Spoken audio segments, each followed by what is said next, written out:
Salam damai sejahtera di dalam nama Tuhan Yesus Kristus. Kita kembali membaca dan merenungkan firman Tuhan dari Mazmur 26 ayat yang pertama sampai dengan ayat yang ketujuh. Demikianlah firman Tuhan. Dari Daud, berilah keadilan kepadaku ya Tuhan, sebab aku telah hidup dalam ketulusan. Kepada Tuhan aku percaya dengan tidak ragu-ragu. Ujilah aku ya Tuhan dan cobalah aku, selidikilah batinku dan hatiku. Sebab mataku tertuju pada kasih setiamu dan aku hidup dalam kebenaranmu. Aku tidak duduk dengan penipu dan dengan orang munafik aku tidak bergaul. Aku benci kepada perkumpulan orang yang berbuat jahat, dan dengan orang fasik aku tidak duduk. Aku membasuh tanganku tanda tak bersalah, lalu berjalan mengelilingi mezbamu ya Tuhan, sambil memperdengarkan nyanyian syukur dengan nyaring dan menceritakan segala perbuatanmu yang ajaib. Demikian firman Tuhan.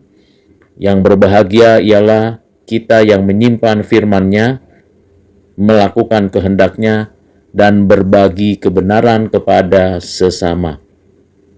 Saudara yang kekasih di dalam Kristus, ini adalah mazmur doa yang diarahkan kepada Tuhan yang berdaulat dan memberikan kepada kita satu dorongan untuk mengandalkan Tuhan dalam setiap kehidupan yang kita jalani.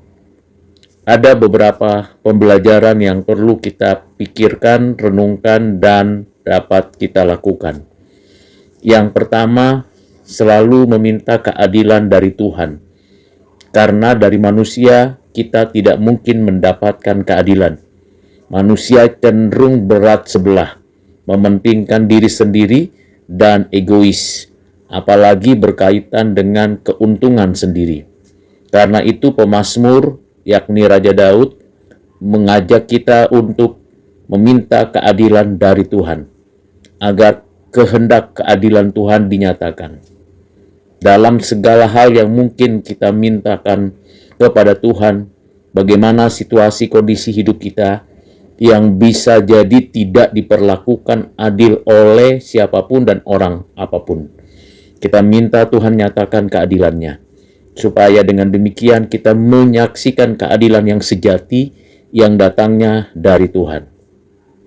Pembelajaran yang kedua ialah kita benar-benar mengevaluasi dan mengintrospeksi diri kita di hadapan Tuhan, dengan menyadari bahwa memang kita fokus kepada Tuhan yang penuh dengan kasih setia, yang tentunya kita selagi kita masih bersandar bergantung kepada Tuhan, terus-menerus mengintrospeksi diri, baik dalam perkataan, perbuatan, tindakan, dan kekaryaan kita, supaya kita tidak hanya merasa puas dengan apa yang sudah kita lakukan, tetapi kita terus mengupgrade diri kita sampai apa yang Tuhan kehendaki nyata dalam hidup kita.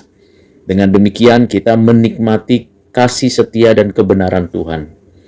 Pembelajaran ketiga yang perlu kita renungkan dan dapat kita lakukan ialah kita menolak, mengalami, atau menghadapi atau berhadapan dengan kelompok-kelompok atau orang-orang yang melakukan kejahatan. Entah itu penipu, entah itu orang munafik, entah komunitas-komunitas yang berbuat jahat dan yang fasik. Kita menghindari daripada sekedar hanya membuat kita jauh saja, tapi dengan satu komitmen dan satu keinginan, dengan sadar dan sengaja menghindari, menolak kalau ada orang yang jahat mengajak kita melakukan hal yang jahat.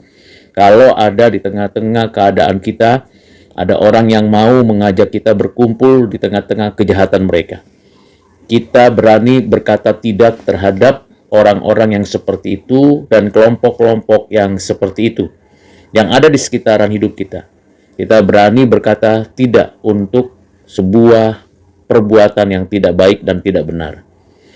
Pembelajaran terakhir ialah kita selalu berupaya untuk memohon belas kasihan dan pengampunan dari Tuhan kalau dalam semua tindakan kita, dalam perbuatan kita, kita tahu dan akhirnya kita sadar bahwa kita berdosa.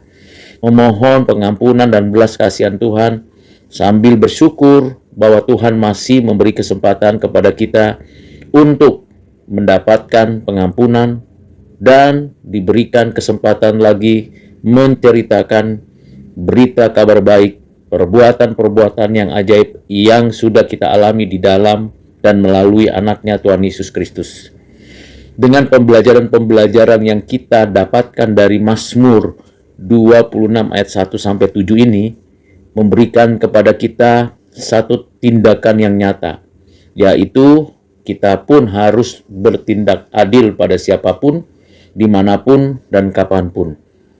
Kita juga sewajarnya untuk selalu memberikan diri, menerima kritikan, masukan, saran dari siapapun untuk perbaikan kehidupan spiritual dan kehidupan sehari-hari kita.